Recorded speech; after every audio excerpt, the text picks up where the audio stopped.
Afternoon, folks. Brian here, Geomagnetic Earthwatch on Sunday, August 20, 2023 on our planet. I hope you're all well. Trying to get back into the groove. Hopefully I'll be back with you folks this evening.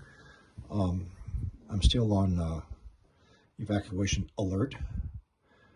The borderline between mandatory and on alert status is actually my road. First, before I get into it, thank you very much for all the well wishes and the prayers. Very much appreciate it. Sorry I cannot say thank you to every single one. There's way too many, but thank you very much. So I'm going to try and do just a brief report here on the heat anomalies of the northeast quadrant of North America. A couple of concern.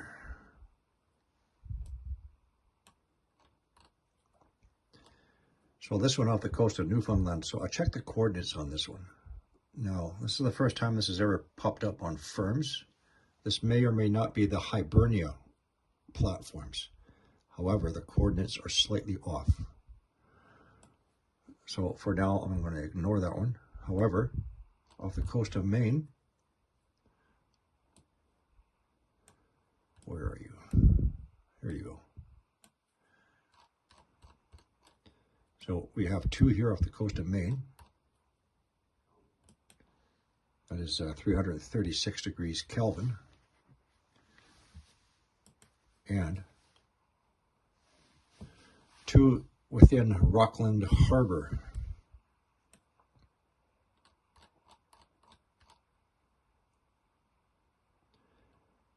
So let's just go take a quick look.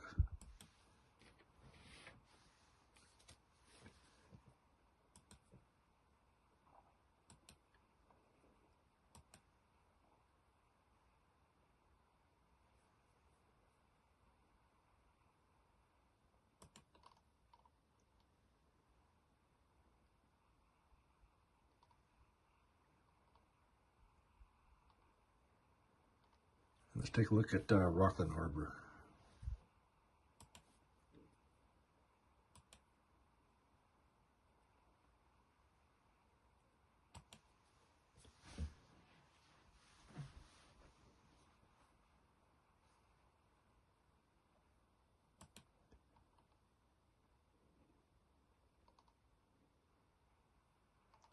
Now,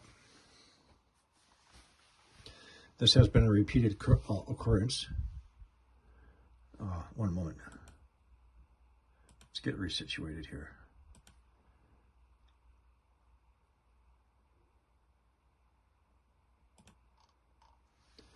So for those who are new here,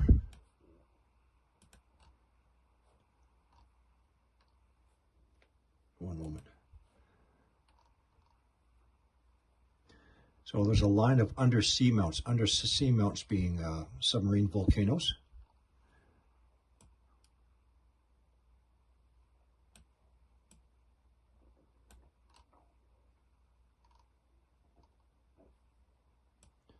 Off the coast of Maine. So several things happen here. Throughout this year, there's been a number of heat anomalies all along the coastline from Massachusetts all the way up to Nova Scotia, New Brunswick, periodically, following in line with these undersea mounts. This is where we've had some new earthquake activity the past 6 months, Buffalo, New York, and area. Also, this is the area where periodically a tsunami buoy will go into motion in the absence of earthquakes. This one and one of these two. So on either side of the lineage under seamounts,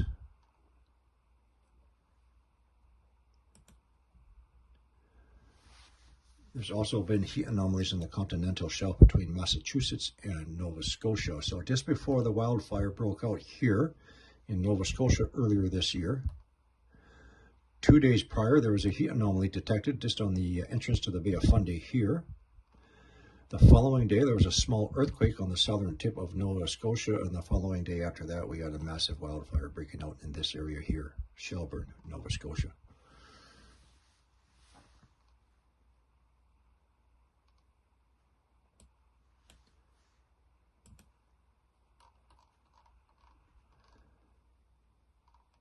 So this is set for the past 7 days.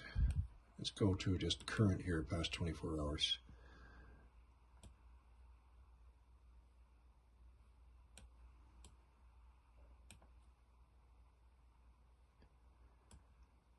One other area of note, the Red Sea. So again, I checked everything, everywhere, globally, morning, afternoon, and night. And I've never seen this many heat detections in the Red Sea. These are all volcanic islands or islands of volcanic origin. And we are lit up like a Christmas tree.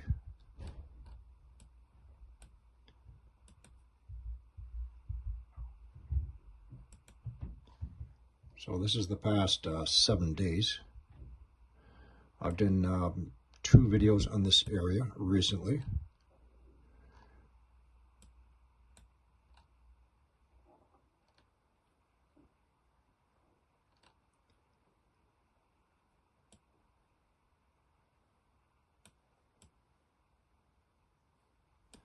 So what this tells me is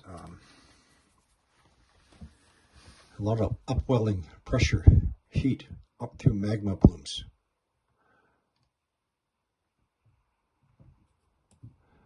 These ones, mostly, in the Persian Gulf, I ignore because I know they're the oil and gas platforms flaring off to release the pressure.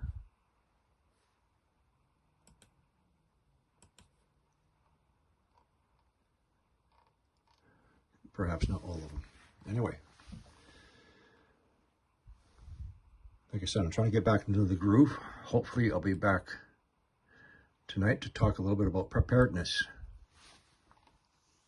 Folks, when you live in a state of preparedness, and I'm not talking about one of these nut jobs living out in the bush stockpiling ammo, but when you live in a state of preparedness with the knowledge of what's going on our planet around us, you can limit your fear and quell any panic when such things as wildfires break out.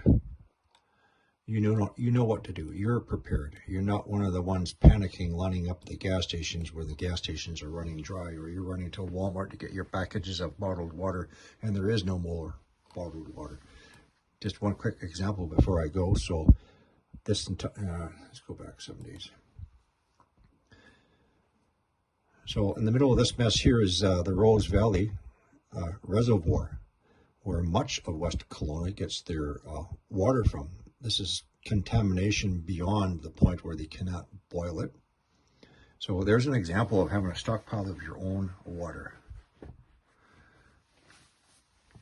You need to maintain a stockpile for up to 1 year's worth.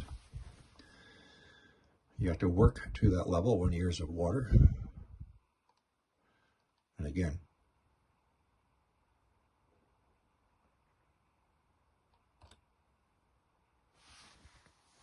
there's no preparedness, not in the local and provincial level. So now people are looking for drinking water.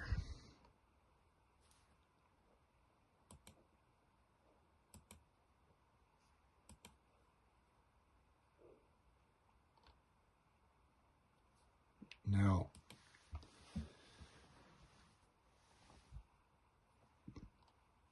I'll do a more detailed report on this one later.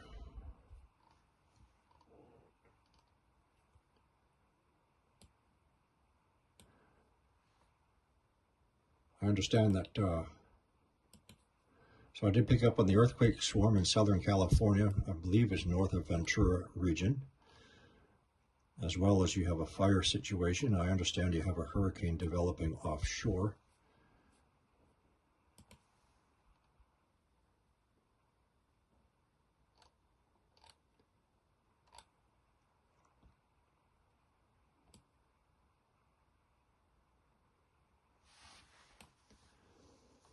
So just remember, typhoons and hurricanes, you have a drop of barometric pressure. The barometric pressure acts as a sort of umbrella protection from cosmic rays. So when you have incoming typhoons and hurricanes, you have a drop in barometric pressure, you have a drop in that protection, and sometimes you will have an increase in earthquakes and volcanic eruptions. I suspect you're having a drop of barometric pressure here, hence possibly the reason for your earthquake swarms.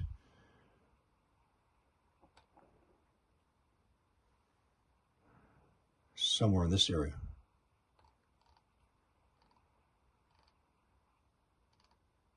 Anyway, I'm trying to get caught up. I have to maintain my preps and my own personal state of preparedness.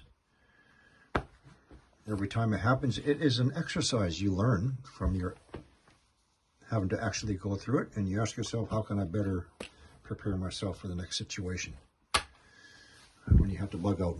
And folks, there will be many situations going into the rest of this year and continuing into next year.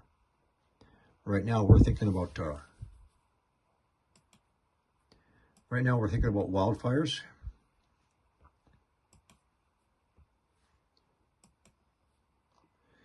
You better start getting your head into a state of preparedness now for a coming wintertime. Very soon, very brutal, very long. What are you going to need to get yourself and your family through a very long, brutal, cold winter? Do you want to start stocking up on propane, which can be stored and lasts indefinitely? For cooking to small area space heating, get a buddy heater, etc. Anyway, I'll try and do another video on that. Check in later.